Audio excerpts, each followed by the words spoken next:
20 de junio, punto crítico. Hoy, en un mundo especialmente impactado por hechos y acontecimientos que, aun cuando se producen solo en una parte del mundo, influyen globalmente el planeta.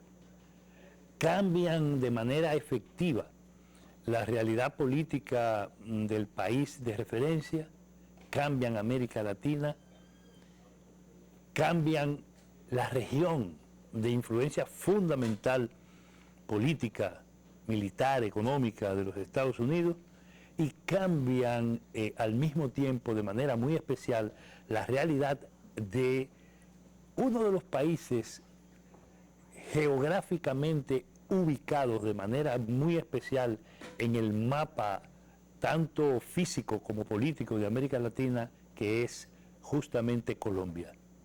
Más de 50 años de sangrada,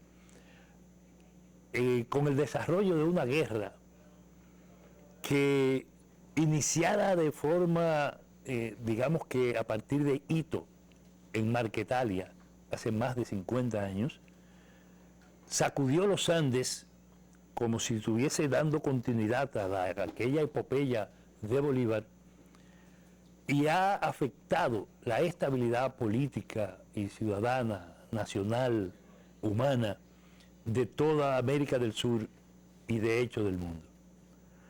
El hecho que se produjo en Colombia ayer no fue contra todo pronóstico, sino de alguna manera contra lo que ha sido la permanente actitud de las potencias coloniales y particularmente de los Estados Unidos en América y especialmente en Colombia, donde para evitar un proceso de transformaciones en profundidad y evitar un curso político que no respondiera a sus designios, impuso durante décadas un estado de terror.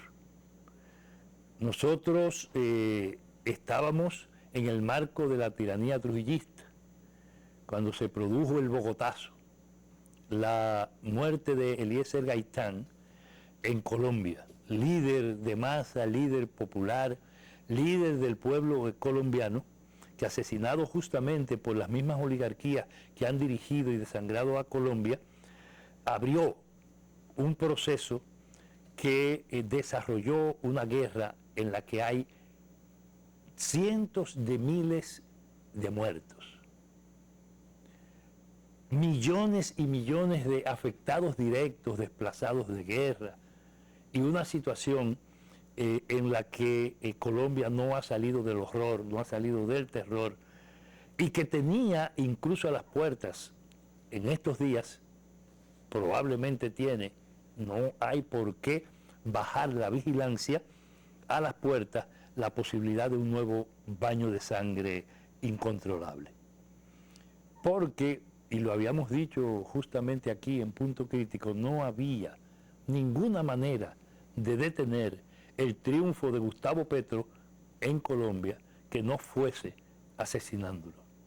Esto, por suerte, para Colombia, para Petro, para Colombia,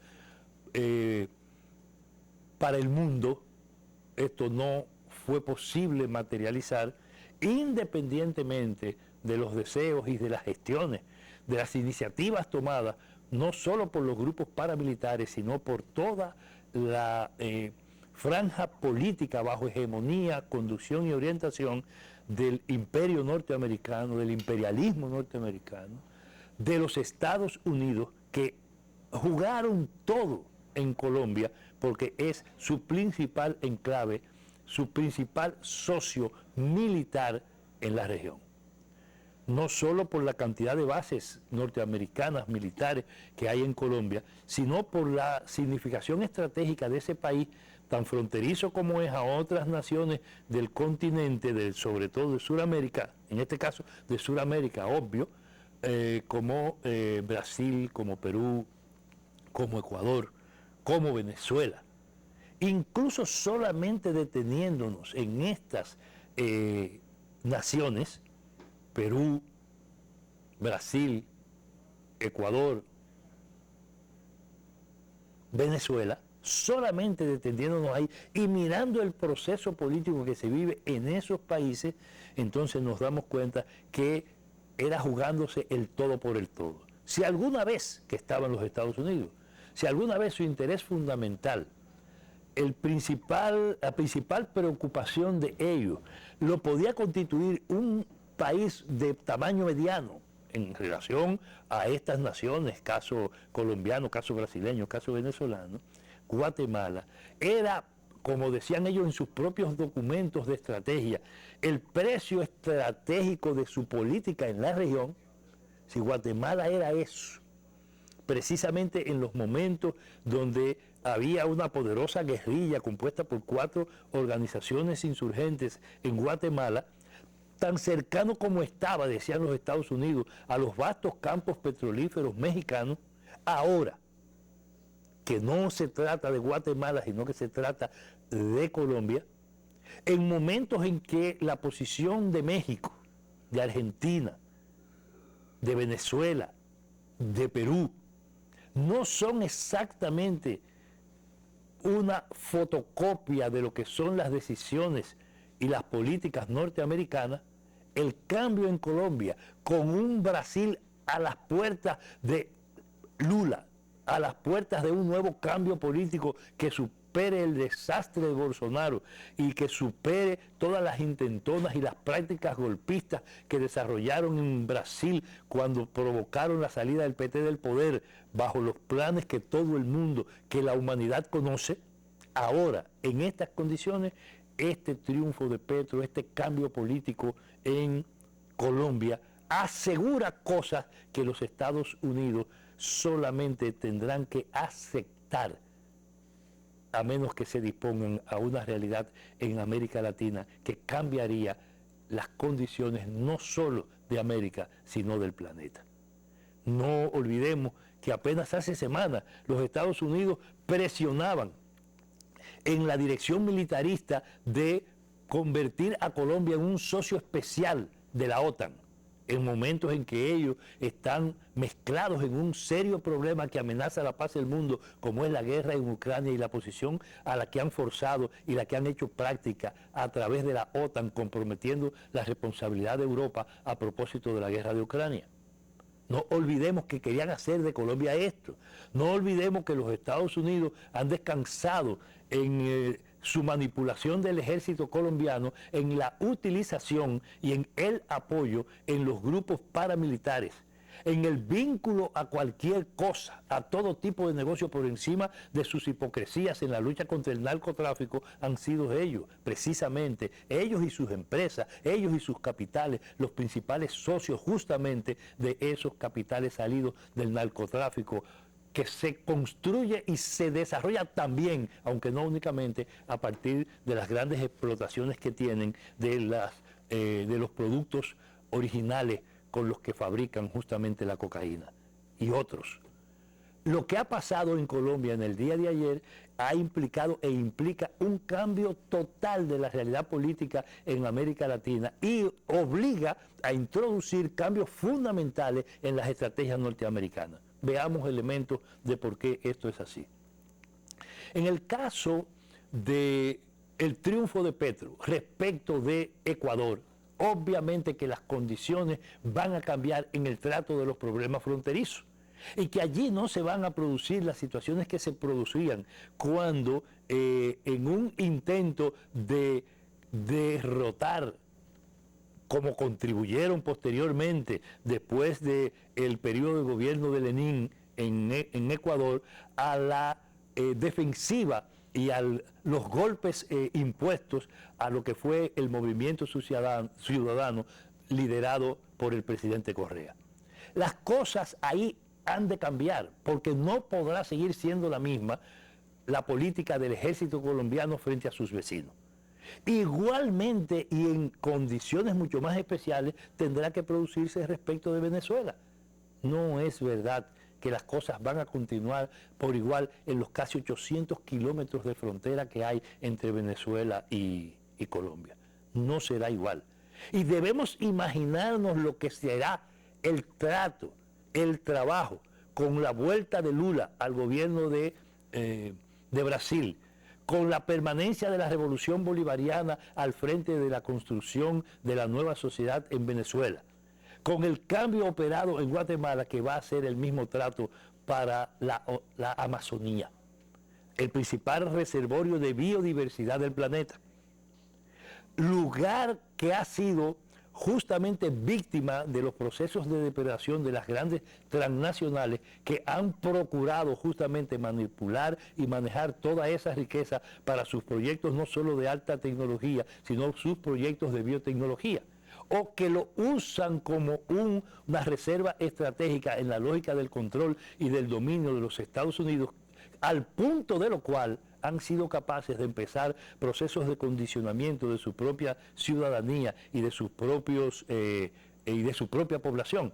desarrollando incluso procesos educativos con sus niños, con su infancia, con su primera juventud, enseñándole el mapa de América, pintándole incluso de blanco la Amazonía como si fuera parte del territorio de los Estados Unidos. Por todo ese condicionamiento y por todo lo que implica, porque efectivamente los Estados Unidos quisieron tratar a América como su patio trasero. Hoy, lo que ha ocurrido en Colombia ha sido no solo el voto del pueblo colombiano contra una oligarquía fascista, contra el terrorismo de Estado, contra la política terrorista de los Estados Unidos, sino que ha implicado y ha significado que el proceso que se desarrolla actualmente en Colombia contribuya a crear de manera obligatoria una realidad diferente para la política norteamericana. No solo porque tendrá que replantear, y lo ha dicho y se ha planteado en las políticas y en las propuestas de Petro, y en las propuestas de ese gran polo de patriotas, de ese gran frente de fuerzas que creen, nadie puede negarlo, en una Colombia diferente. El voto que se produjo ahí es un voto que representó el interés del mundo por la paz, el interés de todo el mundo para detener las prácticas intervencionistas de los Estados Unidos, el interés de parar, de frenar de una vez por todas todos los intereses guerreristas, todo el plan estratégico de la industria militar norteamericana y capitalista internacional de sencillamente convertir a la humanidad en lo que han querido ser, o en una sencilla gran fábrica de producción de riquezas para que acumulen los pulpos y los monopolios, o sencillamente un Estado bajo régimen militar, a propósito de los ejemplos que dan tanto ahora en Europa como lo que han intentado dar en América Latina a través de todos los esfuerzos por revertir el proceso de conquista de libertades y los procesos progresistas que se han impuesto en la región. Independientemente de que podamos valorar o no lo del progresismo como algunos lo entienden, lo único cierto, lo real es que estamos en un punto en el que la humanidad ha visto coronarse con el éxito un sueño, que era la derrota del militarismo, del paramilitarismo, del guerrerismo que se había impuesto desangrando Colombia durante más de 50 años de guerra continua. Ahora, en el día de ayer, hace apenas algunas horas, con el triunfo de Gustavo Petro. Vamos a las pausas y retornamos nuevamente.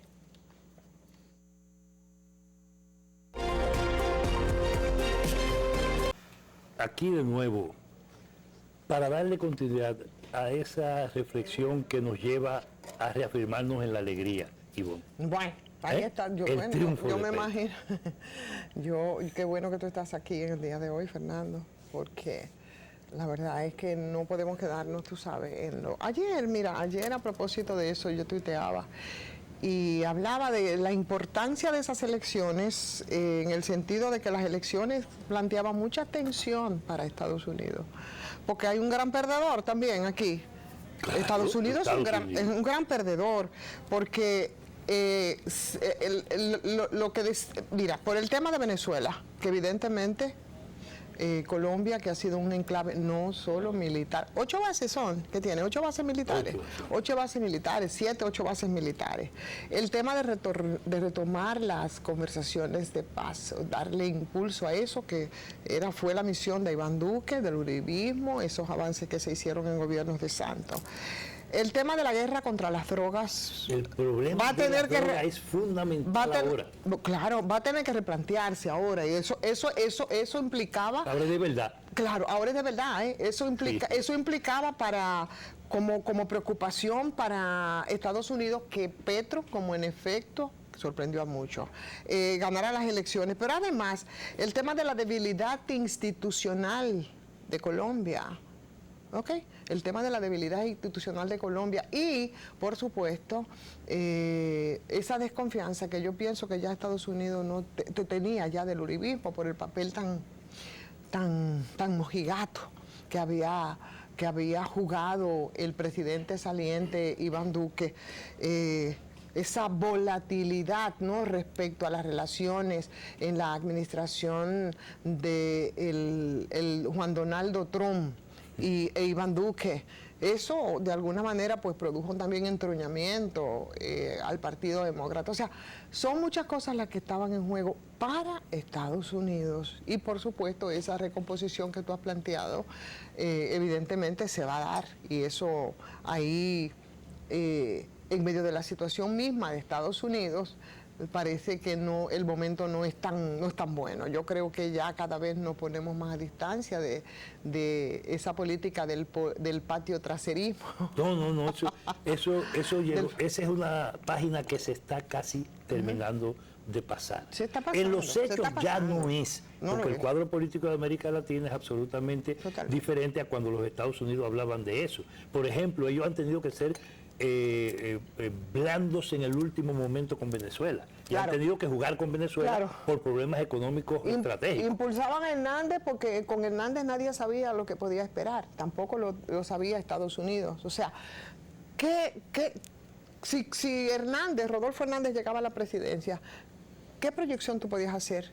Ninguna, nadie. No sabíamos qué podría pasar. Sí, mucho más allá de quienes estaban detrás de esta especie de bujón de las redes.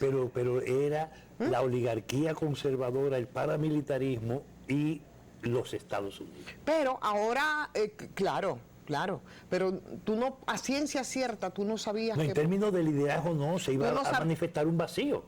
Exacto, tú no sabías que tú podías esperar, distinto del caso del caso Petro, que ahí las cosas están bastante claras y todo el mundo sabía que atenerse, y sobre todo con el tema de las relaciones de Venezuela, que lo coloca de alguna manera contravía con lo que habían sido las relaciones con la administración de Trump. ¿Tú te imaginas esos dos países colaborando en 800 kilómetros de frontera de manera amistosa, armónica, en el espíritu de Bolívar, y no como lo quisieron imponer ahora, para el manejo de la Amazonía, de los grandes recursos siderúrgicos, petrolíferos? A eso se refería Petro ayer en el discurso que hizo, se refería al tema de la Amazonía, pero además, con el triunfo de Petro, son un grupo de 6 países los más poblados de América Latina. Que se colocan en la misma perspectiva. Claro, es el 80% de la población. De la población de América. Es el 80% de la población de la región de América Latina, ¿ok? Que está en la línea montado en la ola del progresismo y por supuesto el giro que da en América Latina, que da en la región completa. México, indiscutible, México, Brasil, Venezuela, Chile, Argentina, Colombia, ahora, y Venezuela. Perú, Venezuela, Honduras. Y esperamos a Brasil. Y esperamos a Brasil. En breve. Así es. En breve. Entonces, mientras eso ocurre, tú te encuentras aquí en República Dominicana que cuando haces una revisión de lo que pasó, por ejemplo, el fin de semana, anda, con el activismo político, que harta, que da pereza escucharlo. Da pereza, a mí me dio pereza escuchar al entrecomillado liderazgo político del país. Primero el grito de la reelección ya sin ninguna duda, no la teníamos, pero bueno, en ese encuentro y con el discurso del presidente, pero no solo eso, sino es que tú sientes como que es lo mismo, y cuando tú ves caras que tú crees que de hace tiempo deberían estar guardadas en el olvido, de esos grupos que son, como tú dices, yo digo bisagra, pero tú dices despojos, ¿no? Despojos. Sí, para esas disputas, pero esos despojos que van y vienen por un lado, otro, y caras que tú dices, pero por favor, que tú los ves como partidos pequeños que estaban ahí, pero que hace 2 años estaban en la otra trinchera. Sí, tú sientes más de lo mismo porque hace tiempo que... Ya no cambian ni de chaqueta. Porque hace tiempo que no quiere entender el liderazgo político dominicano, que las formas de hacer política tienen que cambiarla. Entonces, después de tú ver ese proceso colombiano en el día de ayer, después de dar seguimiento a lo que ha sido el proceso latinoamericano, tú dices, pero ven acá, es que yo no sé hasta qué punto países como República Dominicana se van a mantener al margen de todo eso. De algo que yo quisiera oírte comentar, a lo mejor lo has hecho ya. Fuerza del Pueblo está presentándose en las redes ya, y tratando de sacar partido a propósito de lo de Petro, como que ellos son el progresismo aquí. Sí.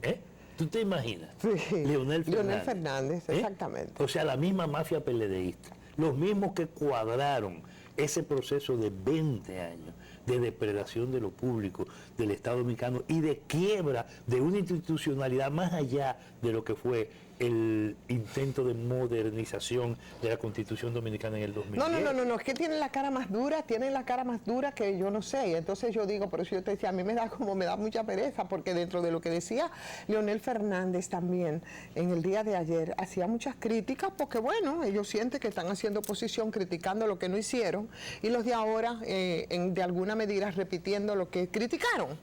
¿Ok?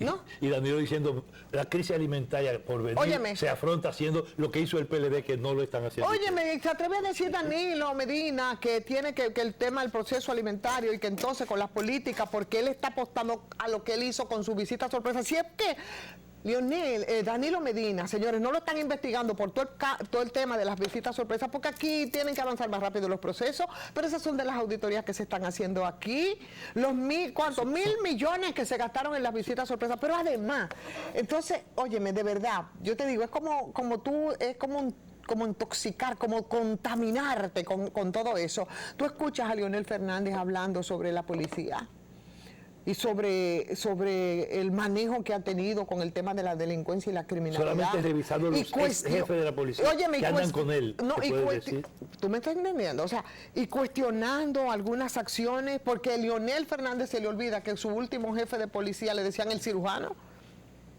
Y anda con él. Claro, y hablando de derechos humanos, pero que Guillermo Guzmán Fermín y Leonel Fernández deberían de decir qué hicieron con Juan Almonte, por ejemplo, que lo desaparecieron con el nefasto caso ese de Nagua. ¿A quién se llamaban los rompepatas? Oye, rompepatas, los cirujanos. Y entonces, yo pienso que la gente tiene que con sangre fría y con la cabeza calmada, escuchar todo eso y de verdad reflexionar y desapasionarse, porque nosotros no podemos volver a lo mismo. Tú sabes lo que es agarrarte y decirte el Ministerio Público que se incautaron, son 500 millones identificados para un tal Yanalán, que tú no sabes cuáles fueron los méritos para que fuera a ser jefe del Ministerio Público, y que mucha de esa documentación que presenta el Ministerio Público te da cuenta de gente que eran testaferros de la persona que está para perseguir el delito, y aparentemente, y según la documentación del Ministerio Público, era el más delincuente de todos. Y el jefe de él no sabía nada. Y su jefe no sabía nada, y ese es el mismo jefe que se da el lujo de salir, como vimos este fin de semana, ¿no?, a intentar hablar duro. Pero ¿qué pasa? O hay complicidades, o hay contubernio, o ¿qué es lo que pasa? No. Entonces, eso es lo que nosotros, mientras estamos viendo esos procesos, nosotros estamos rezagados. Ahora, lo que pasó en Colombia, o sea, nosotros podemos mantenernos, y ahí te dejo, podemos mantenernos al margen de todo lo que ocurre, señores, en América Latina y en estos países. Podemos seguir con lo mismo, nosotros repitiendo lo mismo. La ola de México. Porque óyeme una cosa, Fernando, lo que decía Luis Abinader, yo creo que no solamente es que es verdad, ¿no?, arrancar y mirar atrás con toda esa delincuencia, toda esa corrupción, toda esa impunidad, que también aplica para muchos que han venido con la baba en la boca aquí en esta administración a hacer exactamente lo mismo, que aplique para los que no lo han hecho, y sabemos que no lo han hecho, no porque van a encontrar ningún muro de contención mucho más allá de los pronunciamientos, sino porque yo apuesto a que la gente esté atenta y que la gente esté en capacidad de discernir y que no vea con indiferencia. Oye, yo escuché a algunos conservadores hoy hablar de que, ay, pero ya empezaremos a ver los colombianos emigrando para República Dominicana, porque eso va a ser lo mismo que, porque, óyeme, como te han vendido. Lo mismo que Venezuela. Lo mismo que Venezuela. 40% de pobreza ahora mismo en Colombia. De la población vive en pobreza, un país tan rico. No. Ahora, en este momento, la pobreza en Colombia es terrible. Mira, yo pienso... Como lo era en Venezuela antes del Caracazo. A propósito de eso, no es la primera vez que esto se plantea y que lo decimos. Aquí en este país, no ahora, en la lucha que se ha desarrollado apoyándose en el gobierno dominicano para dañar el proceso bolivariano en Venezuela, el tema colombiano ha sido muy utilizado. Aquí hay una migración que creció mucho de Colombia para acá, que ha crecido mucho. Y aquí hay un proceso de crecimiento de la inversión colombiana desde mucho antes de caer en el primer momento, antes de Maduro, la revolución bolivariana, en la situación de crisis que la metieron.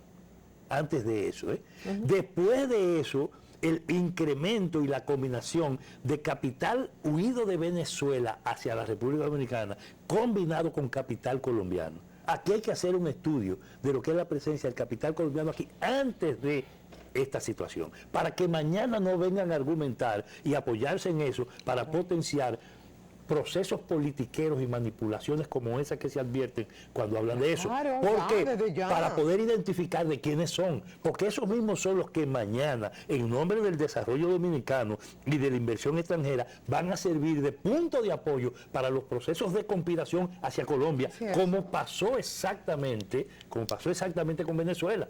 ¿Cuáles de los paramilitares colombianos? De los genes. Pero tú te acuerdas de Montoya. Ajá. Embajador incluso, general del colombiano. ¿Cuáles fueron sus funciones y qué pasó aquí?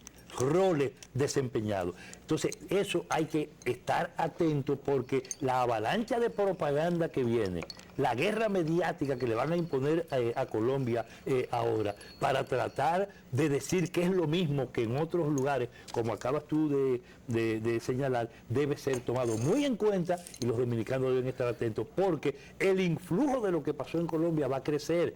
No solo va a impactar a Brasil y a terminar de impactar en el sur, esa ola también viene hacia acá combinada con el hecho de que no estamos hablando de un país, estamos hablando de un conjunto de naciones grandes, importantes, de economías pesadas y sólidas, donde hay intereses estratégicos de los Estados Unidos, como es ese caso. Yo voy a ver qué va a pasar con la industria farmacéutica cuando el tema de la hoja de coca se controle con la industria farmacéutica, que es la principal compradora de hoja de coca allá, sobre todo de esa que se almacena en los almacenes de la DEA en los Estados Unidos. Y no lo digo yo, eso está en la internet.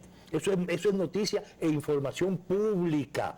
¿Por qué? Porque la hoja de coca se usa para producir fármacos. Claro. El problema de la cocaína es con qué la ligan y quién es el dueño del éter y de los otros químicos con los que se fabrica la cocaína, que son los mismos laboratorios. ¿Y cuáles son esos consumidores? 5 de los 8 son norteamericanos. Y entonces, ¿cuáles son esos consumidores y cuáles son de verdad los principales comercializadores de esa cocaína? Porque Estados Unidos, por eso es que Estados Unidos son el principal mercado de compra de drogas. Por eso es que hay mucha preocupación ahora, porque la guerra en contra del narcotráfico, la guerra en contra de la droga, se va a tener que replantear, porque a nombre de eso es que están instalados con bases militares en Colombia. Allá, es a nombre de eso, por las mismas razones que se instalaron en Afganistán durante 20 años. Entonces Petro va a ser un problema fundamental cuando metiéndole la mano a la Amazonía, le meta la mano a la droga. Nada más imaginarnos qué implica el proceso de sustitución de cultivos de la hoja de coca por otros productos como alimentos y otras especies en las selvas colombianas. Una política bien desarrollada para eso, ojo, y hay que decirlo con franqueza, porque Petro no es un caído del cielo, Petro viene de la experiencia del M-19, claro, de las montañas. De las montañas del M-19, es guerrillero, pues sí. Repítanlo. Porque, óyeme, porque también te lo quieren anular por eso. Sí, ex guerrillero. Y igual que lo fue... Y representa la paz distinto a Uribe y distinto a Donald Trump o al presidente actual de los Estados Unidos, que lo que son es símbolo de guerra. Así es. Símbolo del Estado terrorista que ellos mantuvieron durante décadas. Son 50 y pico de años de guerra que pueden tener una interrupción real. Ahora sí yo creo en la posibilidad de un proceso de paz definitivo en Colombia. Porque yo creo que aquí va a tener, o en América Latina va a tener, y esa era de las cosas también que decía Petro, bueno, ese diálogo también continental.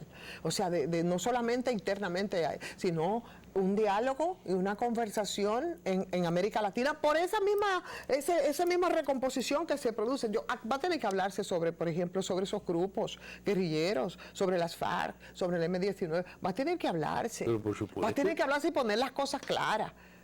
¿Ok? Los helenos y las FARC ahora entran en otra situación. Porque se demoniza y se habla de la criminalidad, señor, pero ¿y hasta dónde el paramilitarismo? Y ese paramilitarismo colombiano, ¿cómo se benefició? Que no ha dejado de matar. manipuló? Ahora, en medio de la campaña electoral. ¿Cuántos asesinatos? ¿Cuántas muertes? ¿Cuántos candidatos? ¿Cuántos líderes y lideresas sociales en este proceso? En estos 4 años. Petro acaba de hablar de la libertad de los dirigentes sociales. Sí, así, pero ya lamentablemente que ya son cerca de 3.000 esos líderes y lideresas asesinados en nombre de ¿qué? De la paz. Sí, porque se supa la paz de los cementerios. Fue en estos 4 años de Iván Duque para simplemente retrasar... De uribismo sin Uribe. Ok, para retrasar precisamente los acuerdos de paz de La Habana. Primero porque los alteraron. Segundo porque los deformaron. Eso implicó incluso una fractura en las propias FARC. Y tercero porque además no pudieron contener el proceso, no impusieron el miedo. Porque era el miedo lo que tenían finalmente que imponer. Había que ver los videos, la propaganda hecha, la publicidad entregada y el condicionamiento en la última fase al mundo, porque ellos se la estaban jugando por completo. Ellos quisieron presentarle al mundo un empate para que cualquier cosa pudiese ocurrir y no se le dio. Así es. No se le dio, entonces ahora hay que ver no solo cómo se va a ver el proceso al interno, me temo que va a haber mucha angustia en el proceso de reestructuración del mando del ejército, porque implica golpear, número uno, a los norteamericanos en su manipulación para que no hagan en Colombia lo que hicieron con Evo Morales después. Exacto. Número 2, el problema del narcotráfico. Que por cierto viste lo de la Áñez, ¿verdad? Aquí hay gente que debería verse en ese espejo. Para que sepa. La justicia a veces tarda, pero siempre llega. Ahí está la Áñez, y no solo ella, sino otros militares que están corriendo desde hace rato. ¿Que no hay un precedente? 10 años en las costillas, y son pocos. Muy poco. Privando en infeliz. Pero no hay... Ahora se hace hasta la loca. Y Almagro debería de estar en el paquete. Algún precio debería de pagar, porque eso fue de lo que legitimó y ayudó al golpe de Estado. ¿Y qué dice la OEA ahora? ¿Qué dice Almagro y esa intelequia que se llama OEA? Que es más intelequia de nuevo. Se puso a la altura de lo que era como cuando iniciaba la Revolución Cubana. Esa entelequia, ese espacio. Ahora van a volver a restaurarse, es de los elementos que vienen a cambiar la política en América Latina. Oye, Igone, ahora vienen a cambiar esos organismos multilaterales que influyeron básicamente en los venezolanos para que surgieran o para que se rearmaran o se retomaran en América Latina, tanto zonales como de carácter global. Ahora de nuevo, con el cambio en Colombia, vuelve a producirse una potenciación de ello. Y esto va a recrudecer, se va a aumentar cuando se produzca la vuelta de Lula en Brasil. Que eso es irremediable. Sí, parece. Yo tenía más dudas en Colombia. Sí, porque metieron todo, pero yo no tengo ninguna duda de lo que va a pasar en Brasil, absolutamente. En agosto son las elecciones, están a la vuelta. Si me matan, me convierten en un héroe. Si me dejan suelto, soy presidente. Palabras de Lula. Así es. Y así están los hechos ahí. Entonces, por donde va América Latina, dice que hay que mirarse no en el espejo de Colombia, hay que ver lo que va a pasar con la política norteamericana, que además de ser derrotado, lo de Venezuela, lo de Colombia no es un golpe en Colombia. El golpe a los Estados Unidos es un golpe continental y de carácter planetario, porque se da en el momento en que los Estados Unidos no solo no dan pie con bola en la política internacional hacia Europa y en la guerra de Ucrania, sino que además están en un proceso de creciente defensiva y con un aumento de los problemas internos en los Estados Unidos. Claro. Ahora, oye, yo creo que son los niveles de inflación nunca vistos en Estados Unidos. Están escaseando lo que en Cuba por el bloqueo, toallas sanitarias, Pampers. No me diga que faltan Pampers y toallas sanitarias en los Estados Unidos. Para que sepa. No. Así es. No, de eso, no lo podrán decir como propaganda antigringa. No. Los niveles, tú sabes que los niveles de inflación que hay en Estados Unidos. Habría que decir abusivamente que en la realidad que ellos presentan de Cuba, los Estados Unidos están cubanizados. Y eso significa entonces, señores, que no han dado pie con bola con el tema de la economía, algo tan importante para la sociedad norteamericana. Los demócratas. Ok, los demócratas no han podido dar pie con bola, no han dado pie con bola con el tema migratorio, fracaso tras fracaso. Y por supuesto, pues, hay mucha desesperación. Por eso el atizamiento para lo de Ucrania. Ahí es donde tiene su origen. Y fíjate que el problema es tan global que acaba de ocurrir también una situación en Francia. Sí. Acaba de ocurrir una situación en Francia que va a impactar la situación de Europa y que por tanto va a referir los problemas de carácter global. La situación internacional está súper interesante. Y lo decía Putin en un interesante discurso. Esto es imparable y esto tiene que ver con mover el fichero. Nada va a ser... Ya eso cambió. Nada va a ser igual, ya eso cambió e incluso el viejo continente no es lo mismo. Por tanto, en América Latina vamos por más y en la República Dominicana hay que prepararse porque aquí está reflejado eso como vacío y hay que estar atentos porque aquí se necesita una cosa también diferente. Mañana seguimos hablando, señor, el tema se torna muy interesante por hoy. Agradecer a todos ustedes, disculpar un poco la llegada un poquito tarde, pero los tapones atacan. Así que mañana nos reencontramos, punto crítico, la situación de América Latina.